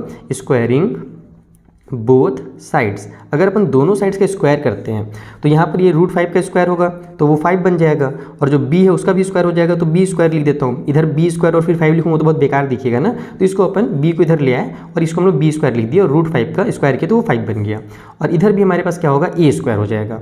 अब इसका मतलब क्या हुआ कि जब हम लोग यहाँ पर इसको इस तरीके से लिख रहे हैं तो इसको अगर आप समझना चाहो तो इसका मतलब क्या होगा, यहाँ से हम क्या कंक्लूजन निकाल सकते हैं, हम ये कंक्लूजन निकाल सकते हैं कि ये जो 5 है वो A स्क्वायर को क्या कर रहा है, डिवाइड कर रहा है। ठीक है, कैसे ए स्क्वायर को डिवाइड कर रहा है वो समझ लो। जैसे कि मान लो इसको अगर कई बार इसी में बच्चे लोग कंफ्यूज होते हैं। ये लो स्टेप जो है ना, बच्चे लोग देखो कई वीडियोस देखे रहते हैं और बुक में ही पढ़े रहते हैं, टीचर ही पढ़ाए रहते हैं, लेकिन उसमें ये कंफ्यूज रहते हैं कि जो 5 है वो ए स्क्वायर को डिवाइड कैसे कर रहे हैं। इससे पहले मैं लिख लेता हूँ एक बार, 5 डिवाइड्स ए स्क्वायर। अब इसको समझो कि ए स्क्वायर को ये डिवाइड कैसे कर रहा है। ए स्क्वायर को इस तरीके से डिवाइड कर रहा है जैसे कि अगर देखो यहाँ पर हो क्या रहा है कि 5 का किसी से मल्टीप्लाई हो रहा है, 5 का बी स्क्वायर से मल्टीप्लाई हो रहा है तो हमारा ए स्क्वायर आ रहा है ना। तो इसका मतलब मान लो जैसे कि मैं 5 का मल्टीप्लाई करता हूँ 3 से, ठीक है, बी स्क्वायर को मान लेते हैं थोड़ी देर के लिए, उसका वैल्यू 3 होगा, तो हमारा आंसर कितना आ रहा है, 15 आ रहा है। ठीक है, ये मेरा 5 है, ये मैंने बी स्क्वायर को 3 मान लिया है और जो ए स्क्वायर है वो मेरा कितना आ रहा है, 15 आ रहा है।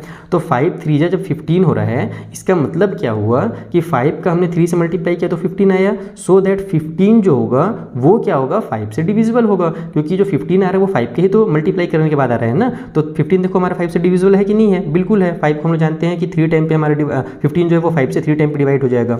तो सेम चीज़ यहाँ पर हो रहा है, बस ये इक्वेशन के फॉर्म में हो रहा है, ए और बी के फॉर्म में हो रहा है। तो इसमें ही सबसे ज़्यादा बच्चे कंफ्यूज होते हैं। मैंने देखा है कि सर ये डिवाइड कैसे हो रहा है, ये मेरे को नहीं समझ में आया, मैं रट तो लूँगा लेकिन डिवाइड कैसे हो। तो इसका मेन रीज़न ये वाला है। ठीक है, ये इसका की कॉन्सेप्ट आप लोग समझ सकते हो। ओके, तो ये चीज़ ध्यान रखना। बाकी इसके नोट्स वगैरह मैं अपने टेलीग्राम पर डाल दूंगा, वहाँ से आप नोट्स से भी अपना काम चला सकते हो, यानी कि अच्छे से रिवीजन वगैरह कर सकते हो। तो इतना हो गया। अब अगर 5 जो है वो ए स्क्वायर को डिवाइड कर रहा है तो 5 जो है वो ए को भी आराम से डिवाइड करेगा। तो यहाँ पर आप इसको भी लिख दो कि इसलिए 5 डिवाइड्स ए ऑल्सो। ठीक है, ये 5 जो होगा वो ए को भी डिवाइड कर देगा। ठीक है, इतना कंप्लीट हो गया। अब आप लोगों को जब यहाँ पर 5 जो है ए को डिवाइड कर रहा है तो इसका मतलब क्या हुआ कि अगर अपन 5 का किसी से मल्टीप्लाई करेंगे तो वहाँ पर भी इक्वल टू ए आएगा। जैसे यहाँ पर हमारा ए स्क्वायर है वैसे वहाँ पर भी आएगा। तो अब यहाँ पर आप इसको एज्यूम करो कि लेट मान लेते हैं फिर से अपन कि हमारे पास जो 5 है, ठीक है, उसमें अगर अपन सी का मल्टीप्लाई करते हैं तो हमारा ए निकल करके आता है। हमने जैसे यहाँ पर भी किया ना कि 5 का बी स्क्वायर से मल्टीप्लाई किया तो ए स्क्वायर आया। इट मीन्स हमारा जो 5 है वो ए स्क्वायर से डिविजिबल है। ठीक है, यानी ए स्क्वायर को क्या करेगा, डिवाइड करेगा। तो उसी तरीके से हमने देखा कि अगर जो 5 है वो ए को भी डिवाइड कर रहा है इस रीज़न की वजह से, तो इसका मतलब कि 5 का भी मल्टीप्लाई हम किसी से भी करेंगे तो हमारा इक्वल टू ए आना चाहिए, सेम टू सेम इस रीज़न की वजह से। तो 5c इक्वल टू आप लोग यहाँ पर ए लिख लो। अब क्या करो, यहाँ पर से आप लोग दोबारा से इसमें जो वैल्यू है, यानी कि जो ये हमारा ए का जो वैल्यू हमने निकाला है यहाँ पर, उस वैल्यू को यहाँ पर पुट कर दो। आप इस वाले को इक्वेशन नंबर 1 नाम दे दो और इसको यहाँ पर आप लोग 2 नाम दे दो, या फिर इसमें ये भी लिख देना जरूर से, ताकि बोर्ड्स में आपको एकदम अच्छे से नंबर मिले, कुछ गड़बड़ ना हो। जो सी है वो हमने क्या लिया है, तो कोई भी हमने नंबर ले लिया है, कुछ भी हो सकता है। सी के बदले में 1 2 3 4 -1 -2 कुछ भी हो सकता है सी के बदले में। तो सी क्या है, हमारा नंबर है जिसको अपन इंटीजर बोल सकते हैं, है ना। तो यहाँ पर लिख सकते हो सी इज एनी इंटीजर। ठीक है, सी जो है हमारा कोई भी एक इंटीजर हो गया। ठीक, अब अगर यहाँ पर मैं इसको इक्वेशन नंबर 2 मान लूँ और इक्वेशन नंबर 2 से इक्वेशन नंबर 1 में मैं वैल्यू को पुट करता हूँ, मैं ऐसे लिखता हूँ कि a equal to 5c in equation number 1। तो यहाँ पर हमारे पास देखो इक्वेशन नंबर 1 में क्या होगा, हमारे पास 5b का स्क्वायर पहले से इक्वेशन 1 में, इक्वल की उस साइड में हमारे पास जो a का स्क्वायर है और यहाँ पर a का वैल्यू कितना है हमारे पास 5c है। तो हम लोग क्या करेंगे, 5c का कंप्लीट स्क्वायर कर देंगे। तो ये आपका यहाँ से बन जाएगा 5b का स्क्वायर इक्वल टू 25c का स्क्वायर। ओके, अब ये आपस में कैंसिल हो रहा है क्योंकि हम लोग जानते हैं ट्रांसफर करूँगा तो डिवाइड में आएगा, तो उतना टाइम वेस्ट नहीं करना है ट्रांसफर वगैरह करके, बोर्ड्स में टाइम बचाने हैं। तो ये हमारा 5 टाइम पे डायरेक्ट अपन कट कर देंगे। तो ये हो जाएगा आपका b square equal to 5c square. या फिर मैं अगर इसको इस टर्म पे लिखूँ, अगर मैं इसको इधर ले आऊँ तो ये ऐसे भी लिखा जा सकता है 5c square equal to b square. अब ऐसे मैंने क्यों लिखा है, क्योंकि ऊपर में हमने इसी टाइप से लिखा था ना, 5b square equal to a square लिखा था, ताकि आपको मैं ये चीज़ समझा सकूँ। ठीक है, ये वाला समझ में आ गया था आपको। तो सेम टू सेम यहाँ पर भी तो हो रहा है। देखो 5 का किसी नंबर c से मल्टीप्लाई हो रहा है, c को भी एक इंटीजर था, तो हमारा इक्वल टू कितना आ रहा है, b स्क्वायर आ रहा है। तो यहाँ पर मान लो कि 5 का अगर वैल्यू हमारे पास c का वैल्यू अगर मान लो हमारा 2 है, तो और ये हमारा कितना आ जा रहा है, 10 आ जा रहा है। तो अगर जो कॉन्सेप्ट वहाँ पर हम यूज़ किए थे वही चीज़ यहाँ पर भी तो हो रहा है ना। 5 का अगर मल्टीप्लाई c से हो रहा है, मान लो c का वैल्यू 2 है और b स्क्वायर का वैल्यू अगर 10 है हमारे पास, तो हमारा इसका मतलब ये हुआ कि जो 10 है उससे वो जो है हमारे 5 से डिवाइड हो जाएगा। इट मीन्स b स्क्वायर जो होगा वो हमारे 5 से डिवाइड होगा। सेम टू सेम यहाँ पर जो चीज़ें हुई थी वहाँ यहाँ पर भी वही हो रहा है। तो यहाँ पर हम लिखेंगे इट मीन्स कि जो 5 है वो डिवाइड कर रहा है, 5 डिवाइड ए स्क्वायर, सॉरी बी स्क्वायर। ठीक है, 5 जो है वो हमारे बी स्क्वायर को डिवाइड कर रहा है, और अगर बी स्क्वायर को डिवाइड कर रहा है तो इसका मतलब ये हुआ कि जो 5 होगा वो हमारा बी को भी डिवाइड करेगा। इसलिए 5 डिवाइड्स बी ऑल्सो। ठीक है, देखो भाई मैं हिंदी मीडियम का हूँ, मैं ज़्यादा इंग्लिश उतना अंग्रेजी नहीं आता है, तुम लोग अपने से जो स्टेटमेंट या फिर ग्रामेटिकल मिस्टेक में करता हूँ ना उसको सुधार लेना, ठीक है। बाकी मेरा मेन काम है तुम लोग को कॉन्फिडेंस देना, यानी कि आपको कॉन्सेप्ट समझा करके एकदम एग्जाम में फुल पावर के साथ भेजना, ठीक है। तो अब हम यहाँ पर क्या देख रहे हैं कि 5 जो है वो b को भी डिवाइड कर रहा है और 5 जो है वो a को भी डिवाइड कर रहा है। तो इसका मतलब ये हुआ कि जो 5 है वो a और b दोनों में कॉमन फैक्टर है। लेकिन हमने क्या माना था, हमने माना था कि a और b जो है वो को प्राइम नंबर है और को प्राइम नंबर का 1 के अलावा कोई भी कॉमन फैक्टर नहीं होता है, ठीक है। लेकिन यहाँ पर तो हमारे पास a और b के दो कॉमन फैक्टर, एक और कॉमन फैक्टर निकल करके आ गया, 5 भी कॉमन फैक्टर निकल करके आ गया है ना। यहाँ पर हम लोग क्या देखते हैं, now 5 is common factor of both a and b, ठीक है। a का और b का दोनों का ये कॉमन फैक्टर हो गया, but a and b are co primes. हमने तो a और b को को प्राइम माना था, यानी कि यहाँ पर क्या हो रहा है, कॉन्ट्राडिक्शन हो रहा है, कि विरोधाभास हो रहा है, एक उल्टा सीधा चीज़ हो जा रहा है, ठीक है। हमने जो खिचड़ी बनाया था उसमें नमक ज़्यादा हो गया, बिगड़ गई खिचड़ी, तो इसको बोलते हैं कॉन्ट्राडिक्शन, ठीक है। तो हम लोग लिखेंगे दिस कॉन्ट्राडिक्ट, यहाँ पर हमने एक कॉन्ट्राडिक्शन कर दिया। और क्यों कॉन्ट्राडिक्शन हो गया, क्योंकि हमने √5 को एक रैशनल नंबर माना था। तो इसको ऐसे लिख सकते हो कि the contradiction here the contradiction arises, ठीक है, by assuming that √5 is rational, ठीक है। ये जो कॉन्ट्राडिक्शन हुआ वो किस वजह से हुआ, क्योंकि हमने √5 को एक क्या मान लिया था। ये देखो मैं ब्रैकेट भले लगा रहा हूँ, लेकिन तुम लोग मत लगाना, बस मैं तुमको समझाने बता रहा हूँ कि ये सबसे जरूरी लाइन है, जरूर लिखोगे तुम लोग, कि यहाँ पर ये जो खिचड़ी बन जा रहा है, उल्टा सीधा हो जा रहा है, कि 5 जो है वो कॉमन फैक्टर हो जा रहा है a और b का, लेकिन a और b के कॉमन फैक्टर केवल 1 होने चाहिए थे।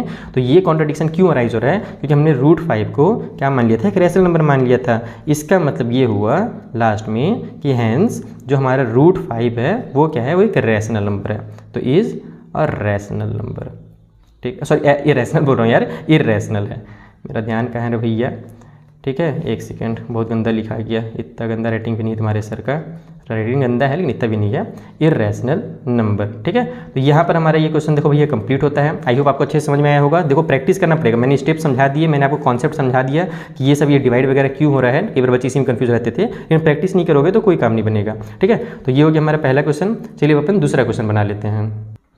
सो सेकेंड वाले में क्या बोल रहा है कि प्रूव कीजिए 3 में 2√5 इज़ अ इरेशनल, ठीक है। ये भी एक इरेशनल है, ये अपने को प्रूव करना है। ये आपको इससे भी ज़्यादा आसान लगेगा, अगर आपने ये समझ लिया ना तो ये आप बहुत ईजिली बना लोगे। चलिए बनाते हैं जल्दी कॉपी में। तो देखो फिर से वही काम करेंगे, एज्यूम करेंगे खुद के लिए कि ये भैया जो नंबर हमें दिया हुआ है 3 में 2√5, ये क्या है, एक रैशनल नंबर है। जहाँ पर हमारे पास अगर ये रैशनल है तो ये p/q के फॉर्म में या a/b के फॉर्म में किसी भी फ्रैक्शनल फॉर्म में रहेगा। तो हमने लिख भी लिया है कि a और b हमारे इंटीजर हैं, कोई भी नंबर हो सकते हैं, और नीचे जो है हमारा 0 नहीं होना चाहिए, इक्वल टू 0, सॉरी यहाँ पर b is not equal to 0 होगा, कि नीचे में हमारा जो डिनोमिनेटर है is not equal to 0, okay. तो ये हमारा क्या हो गया, एक रैशनल फॉर्म हो गया। अब क्या करो कि सारे चीज़ों को इधर फेंकते जाओ, केवल √5 को इधर रहने देना, क्योंकि हम जानते हैं कि √5 तो एक इरेशनल नंबर होता है। ऐसा क्वेश्चन आएगा ना तो उसमें पूरे नंबर को इरेशनल फाइंड करने के लिए जो रूट वाला नंबर है, जो हमको पहले से पता है कि वो इरेशनल है, उसको अपन डायरेक्ट लिख सकते हैं कि we know that √5 is irrational. तो देखो कैसे करना है, सबसे पहले तो 3 को उधर भेजोगे तो 2√5 इक्वल टू हो जाएगा a/b, और इधर ये प्लस का 3 था, उधर जाकर के माइनस का 3 हो जाएगा। अब मैं 2 को भी उधर भेजूंगा तो मेरा √5 इक्वल टू हो जाएगा 1/2, इधर यहाँ पर मल्टीप्लाई में था, उधर में डिवाइड में हो जाएगा, तो मैं डायरेक्ट डिवाइड नहीं करता हूँ, पहले इस तरीके से लिख लेता हूँ a/b और माइनस में c, है ना, सॉरी 3। समझ में ना कैसे हुआ, ये 2 को मैंने इधर भेजा तो ये पूरे के नीचे में मैं डिवाइड में भी 2 लिख सकता था, लेकिन थोड़ा सा खराब दिखता, तो इस सिस्टमेटिक तरीके से लिखने के लिए हमने 2 को ऐसे 1/2 के फॉर्म में लिख दिया कि भाई यहाँ पर मल्टीप्लाई में था तो इधर जाकर के डिवाइड के फॉर्म में हो जाएगा, यानी डिनोमिनेटर में आ जाएगा। ध्यान रखो कि 3 के नीचे भी एक 1 छुपा हुआ है ना, ये हमेशा ध्यान रखना कि अगर कोई भी नंबर लिखा हुआ है तो उसके नीचे हमेशा एक 1 होता है। तो ये हो जाएगा आपका √5 इक्वल टू, ये हो गया आपका 1, अच्छा ये जब मैं ब्रैकेट खोलूंगा, जब मैं मल्टीप्लाई करूंगा तो 2 का b से मल्टीप्लाई होकर के 2b हो जाएगा, और माइनस में 3 के नीचे 1 से जब 2 का मल्टीप्लाई होगा तो 2 1 जा 2 हो जाएगा। इतना समझ में आ गया। अगर आप इसको ऐसे भी लिखते हैं ना 1/a/b माइनस में 3 और पूरे के नीचे में फिर आप 2 लिखते हैं, तो भी आप इसको सॉल्व करते हैं तो लास्ट में आप इसी फॉर्म में पहुंच पाते हैं। और हमको इसी फॉर्म में ही करना, ध्यान रखना कि a/b वाले को हम लोग अलग रखेंगे, ओके।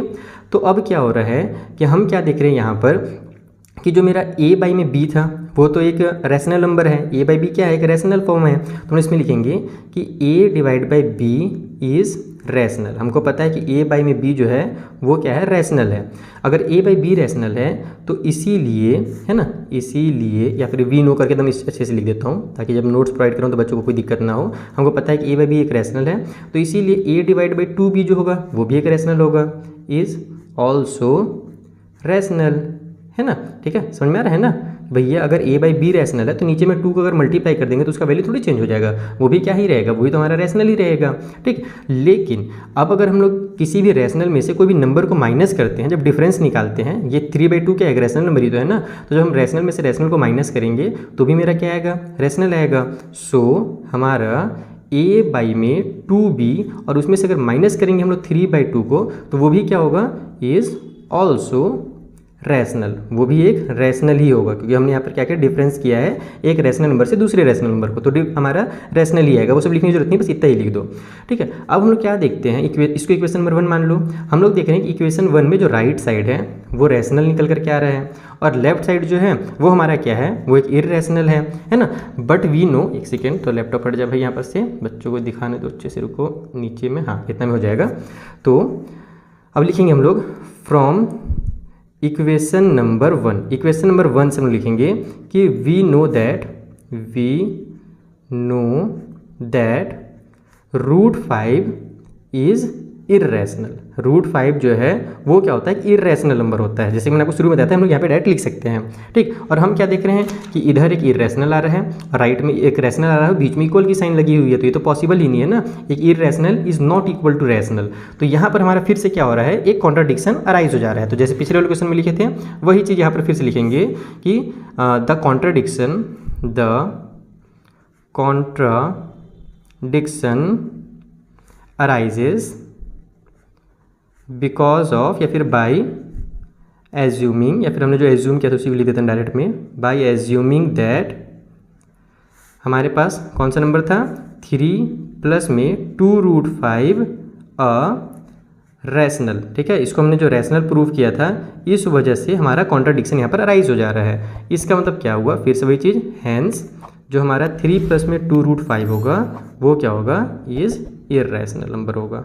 समझ में आया बाबू लोग। तो इस तरीके से आपको इसको करना है। पिछले वाले से भी ज़्यादा आसान था, इसमें कोई डिवाइड वगैरह भी नहीं समझना था, बस हम लोग को बस ये देखना है कि ट्रांसफर करते जाना है दूसरी तरफ में, सेकंड साइड में ट्रांसफर हो जाएगा और उसके बाद लास्ट में हमको समझ में आ जाएगा कि अगर राइट साइड में हमारा रैशनल हो रहा है, लेफ्ट में इररैशनल हो रहा है, तो हमारे पास ये क्या निकल गया, कॉन्ट्राडिक्शन निकल गया और कॉन्ट्राडिक्शन की वजह से हमारा ये इररैशनल ऑटोमेटिकली प्रूव हो जाएगा। ओके, तो ये हमारा सेकंड क्वेश्चन भी कंप्लीट। चलिए थर्ड क्वेश्चन बनाते हैं। सो जो क्वेश्चन नंबर 3 है ना, उसमें भी 3 क्वेश्चन दिए हुए हैं, उनको भी इररैशनल ही प्रूव करना है। तो ये समझ लो कि इस साल भी आपके एग्जाम में एक नेगेटिव इररैशनल प्रूव करने वाला क्वेश्चन जरूर आएगा। ठीक है, तो तीनों टाइप के क्वेश्चन मैंने सिखा दे रहा हूँ आपको। पहला टाइप में हमको दिया हुआ है 1 में √2 इज अ रैशनल नंबर। मान अच्छा, इसको हम लोग इररैशनल प्रूव करना है, तो फिर से वही करेंगे जैसे पहले वाले काम में किए हम लोग। इसको हम लोग एक रैशनल मान लेंगे, तो 1/√2 जो होगा वो a/b के फॉर्म में हो जाएगा, जहाँ a और b कोई भी इंटीजर है और b is not equal to 0 है ना, हमारा रैशनल का फॉर्म हो गया ये। अब क्या करो, बस इसको उल्टा कर दो। उल्टा भी कर सकते हो, जैसे इसको डायरेक्ट आप लोग पलट सकते हो। ठीक है, तो इसको जब रिवर्स करोगे तो ये 2 ऊपर चला जाएगा और √2 हमारा जो 1 है वो नीचे आ जाएगा, और उसी तरीके से b हमारा ऊपर चला जाएगा और a हमारा नीचे आ जाएगा। ऐसे मैंने डायरेक्ट कर दिया। डायरेक्ट आपको समझ में नहीं आया तो देखो हम लोग इस तरीके से भी कर सकते हैं। इसको मैं इधर ले जाऊँगा, इसको मैं इधर ले आऊँगा और यहाँ पर इसको ले आऊँगा। देखो जब मैं √2 को ऊपर राइट साइड लेके जाऊँगा तो उधर हमारा a के साथ हो जाएगा। ठीक है, और इधर हमारे पास b जो है 1 के पास आकर के b बन जाएगा, और फिर a जो है उसको मैं ट्रांसफर कर दूंगा तो b डिवाइड बाई a हो जाएगा, इक्वल को साइड में इक्वल √2 आ जाएगा। तो आप इस तरीके से भी कर सकते हो। बाकी हम लोग डायरेक्ट कर देते हैं। हमने डायरेक्ट इसको रिवर्स कर दिया, 1/√2 था उसको √2 को ऊपर ले गए और a/b को हमने b/a बना दिया। तो अब हम लोग यहाँ देख रहे हैं कि जो √2 है वो इक्वल है b/a का। बस यहीं से हमारा काम खत्म हो गया। हम क्या जानते हैं, वी नो, हमको पता है कि भैया a/b इज़ रैशनल। a/b क्या है, एक रैशनल है, तो इसीलिए हमारा जो b/a होगा वो भी एक रैशनल ही होगा। रैशनल को उल्टा करने से कोई रैशनल थोड़ी हो जाएगा, वो भी क्या होगा, ऑल्सो रैशनल। ठीक है, लेकिन हम यहाँ पर इक्वेशन नंबर 1 में क्या देख रहे हैं कि b/a एक रैशनल है और √2 क्या है, इररैशनल है। तो फिर से यहाँ पर कॉन्ट्राडिक्शन हो गया। आप इसको एक तरीके से पिछले क्वेश्चन में भी इस तरीके से लिख सकते हो कि हम लोग क्या जानते हैं कि हमारा जो फ्रॉम इक्वेशन 1 ऐसे करके लिख सकते हो, from equation number 1 √2 is also rational. ठीक है, ये वाला चीज़ मैं पिछले बार नहीं लिखा था, आप चाहो तो एग्जाम में इसको भी लिख सकते हो, ज़्यादा अच्छा लगेगा टीचर को देखने में कि इक्वेशन नंबर 1 से हमको ये समझ में आ रहा है कि भैया जो √2 है वो भी रैशनल है, क्योंकि ये रैशनल है तो रैशनल इक्वल टू रैशनल हो जाएगा। लेकिन but we know that √2 is irrational. √2 क्या भैया, एक इर्रेशनल है, ये तो हमको पता है। ठीक है ना, रूट के अंदर में नंबर हमारे पास है प्राइम नंबर, तो ये एक इर्रेशनल होगा।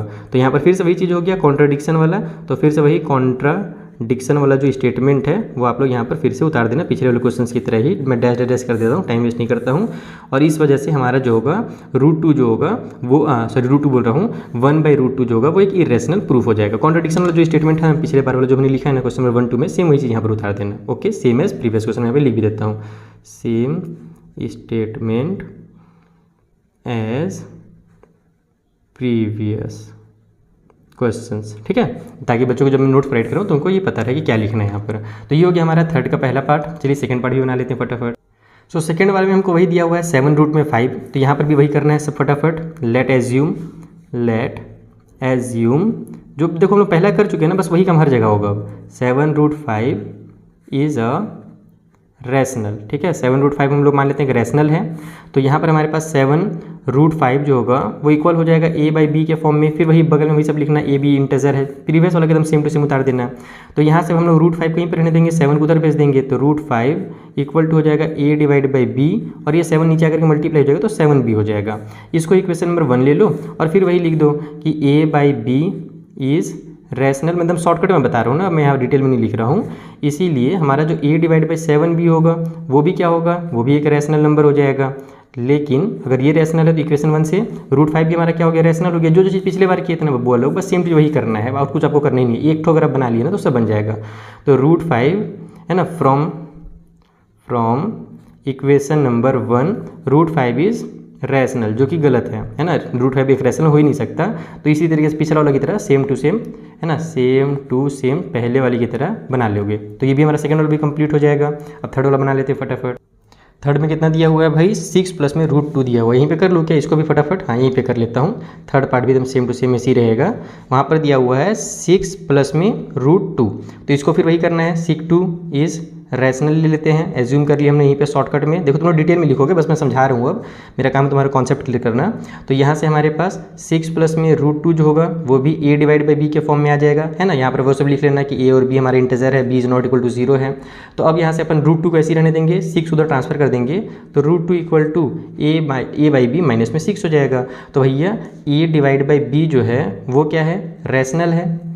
तो इसीलिए हमारा a/b में से अगर अपन 6 माइनस भी कर देते हैं, किसी रैशनल में से रैशनल में माइनस भी करेंगे तो वो भी क्या होगा, वो भी रैशनल ही आएगा, है ना। ऑल्सो ये भी हमारा रैशनल हो गया। और यहाँ से फिर बस इसको इक्वेशन नंबर 1 ले लो और कॉन्ट्रडिक्शन बता दो कि ये हमारा रैशनल आ रहा है, और इस साइड पे हमारे पास इसका मतलब √2 रैशनल होगा। लेकिन हमको पता है कि √2 क्या है, कि इरेशनल नंबर है। तो बस कॉन्ट्रडिक्शन से हमारा ये जो 6 प्लस √2 था वो क्या हो जाएगा, एक इरेशनल नंबर प्रूफ हो जाएगा। तो एकदम सेम टू सेम तीनों क्वेश्चन बनेंगे।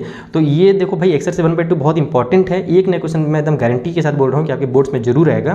तो इसको भी आप प्रैक्टिस करोगे अच्छे से। और इसके अलावा और भी बहुत सारे क्वेश्चन आप RS अग्रवाल और RD समय से प्रैक्टिस कर सकते हो, जो इंपॉर्टेंट क्वेश्चन हैं। ठीक है, तो चलो बच्चा लोग आज के लिए वीडियो में इतना ही। 1.2 हमारा कंप्लीट होता है, ये चैप्टर ही हमारा एक्चुअल में कंप्लीट हो जाता है, चैप्टर नंबर 1। अब मिलते हैं हम लोग नेक्स्ट वीडियो में, जहाँ पर जो अगला चैप्टर है हम लोग उसे भी बहुत ही अच्छे से डिटेल में समझेंगे इंट्रोडक्शन के साथ। ठीक है, तो मिलते हैं नेक्स्ट वीडियो में। उससे पहले छोटा सा मेरा काम करो, फटाफट इस वीडियो को अपने फ्रेंड के साथ शेयर कर दो। अगर ग्रुप है फ्रेंड का तो उसमें भी डाल दो। चैनल को सब्सक्राइब कर दो, बेल आइकन दबा दो, ताकि जैसे जैसे मैं अगला वीडियो बनाते जाऊँ, ये जो भी इंपॉर्टेंट वीडियोस पर रहते जाऊँ, आपको पता चल जाए कि हाँ सर ने वीडियो बनाया हुआ है।